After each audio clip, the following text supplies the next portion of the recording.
is using a setup that manages to remove the water. So you can get glassware setups where, because water is denser than all these other things, so these things all have lower densities than water, you can end up trapping water out in the reflux setup. I can't remember the name of it, so I can't send you a nice image of it or give you something to research. But when you've got your equipment in a round pot and flask being heated, now rather than having a regular condenser, you have one that goes up, bends a corner,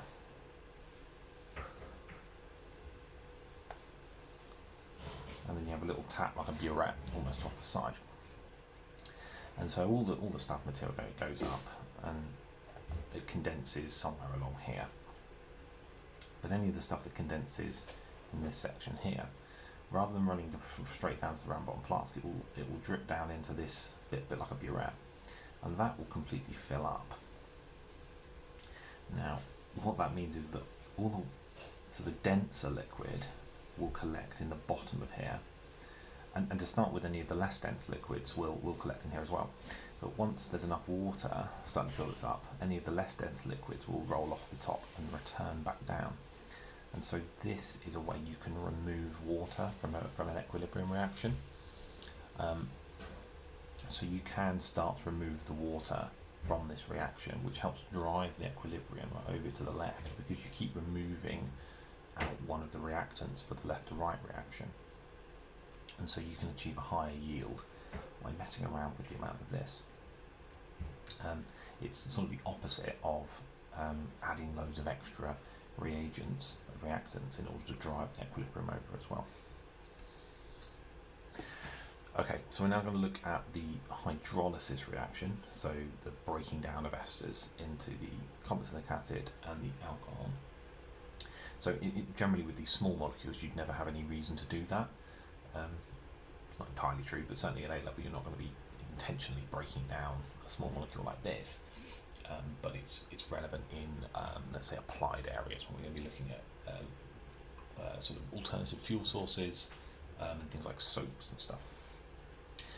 So we're going to be breaking this bond. That's where the lysis comes from. So we're going to be breaking this ester bond, and generally using water. So if you look at the mechanism, hot water's often going to be involved in that. We don't have to do the mechanism though at A level. There's two different ways you can do it, and they give slightly different products, only differing by the pH of the resulting solution really, which is there's acid hydrolysis and there's base hydrolysis. So you can do it either using an acid or a base. Now the acid is our HCl or H2SO4, any of our strong acids. Our base is going to be sodium hydroxide or potassium hydroxide, our nice strong bases. So both of those can act as a catalyst to help promote the hydrolysis of this ester. Now, if it's acid hydrolysis, it's really nice and simple.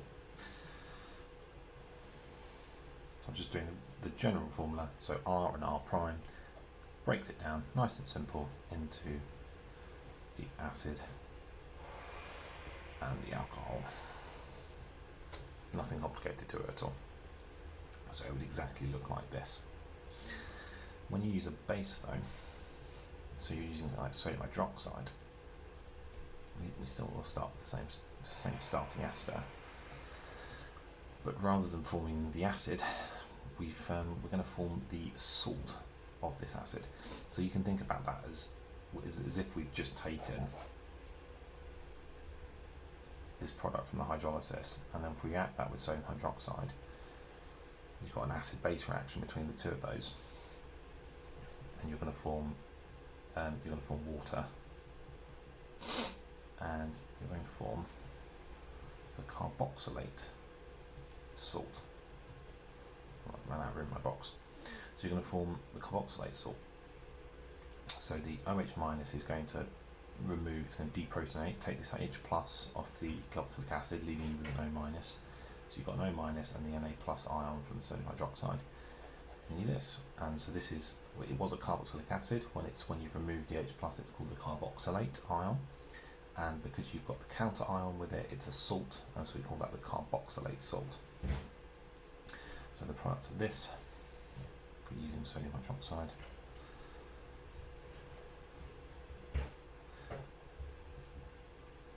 do not put a covalent bond between the two of those. I will mark you down. Do not just put O and A,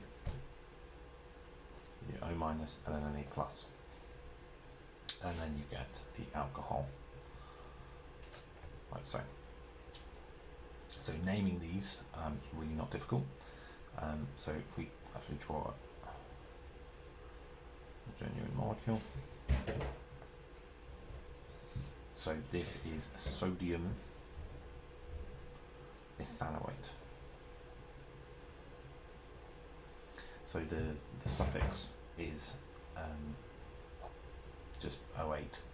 So you just look at the number of carbons, 2O8, put the name of the metal in front. So if it was a K+ ion, if we'd use potassium hydroxide instead, it would be potassium. Oh, right off the end. It would be potassium ethanoate instead. This is sodium ethanoate. If it was 3 carbons, it would be propanoate. If it was 1, it would be methanoate. 4, butanoate. Follows the rules nicely. Now, certainly for the acid hydrolysis, we're using water to do this, whereas really our reagent is sodium hydroxide in this one, whereas this one uses water, and the H+ is purely there as a catalyst. For this one, to drive this one to the right, we want to use an excess of water. So lots of water helps drive this one to the right. So the opposite of the condensation, where we wanted to maybe remove water to help favour the production of this. If we add lots of water, that helps drive the reaction to the right hand side. So this one, it's an equilibrium reaction, so it is in equilibrium. You're not going to have pure product. For the sodium hydroxide, it goes much more to completion. I don't think it's actually a reversible reaction. So you just flood this with a load of sodium hydroxide, cheap as anything, and you're going to end up with your product. Now, if you actually want to turn that into the carboxylic acid, you just need to add an acid to it, or you've got your alcohol if that's your desired product. Or in the case of soaps, which we'll come on to, that's your actual desired product there. It is that carboxylate salt. Right, so we're going to look at fats and oils, and we'll see how this ties in with the ester chemistry in a moment. So these belong to generally the ones you find in natural products. They are known as triglycerides. And the reason they're called triglycerides is the way they're structured. So you've got 3 of something and then a glycerol. That's where the glycerides comes from. So all your natural fats and oils, they are formed from a glycerol molecule and 3 fatty acids. So you may well have learnt this much lower down, when you looked at the structure of fats and oils in GCSE. I'm pretty sure that's on the biology course. So glycerol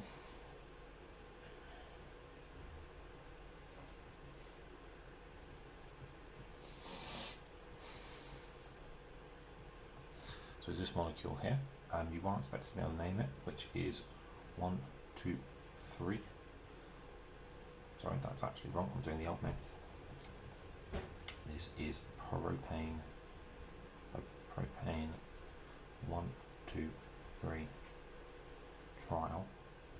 You don't need to capitalise that T. So propane 1, 2, 3 trial. And then the other component are 3 fatty acids. They can be the same as each other, they can be different from each other. I think very often in natural products they are different from each other. But a fatty acid is basically just a carboxylic acid. So you're not going to see the kind of carboxylic acids we come into contact with, so like ethanoic acid, propanoic acid, they're far too short. The ones that you actually find in fats and oils, they're huge long chains, so like 20, 30, 40 carbons long. Now you've probably heard of unsaturated and unsaturated and saturated. Unsaturated and saturated fats, that's referring to the presence of unsaturation in the fatty acid. So an saturated fat, that R group is just some basic big long carbon chain. So that's starting to get to the length you might actually see in an actual fat molecule. So one of these fatty acids, they've got, you could call them by their systematic name, but generally they're known by silly biological names. I'm not saying they're actually bad, it's far easier to call them that than it is their systematic names. The unsaturated fats, they've got some sort of double bond in it.